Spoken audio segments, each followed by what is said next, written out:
Good day, Ma'am Sir. I'm Jane Garenga Haday, 44 years old, from Pongo, Nagtipunan, Quirino. I have 2 children. My eldest is 15 years old and my youngest is 11 years old.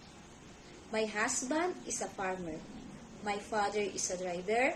My mother is a housewife. I'm the eldest in the family.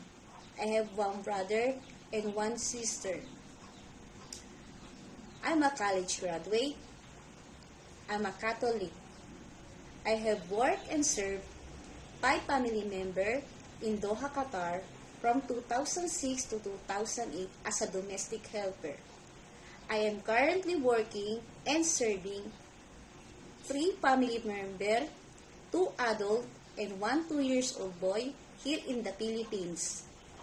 Ma'am, Sir, I'm an honest and a hardworking person. Please give me the opportunity to work with your family. Thank you and have a good day.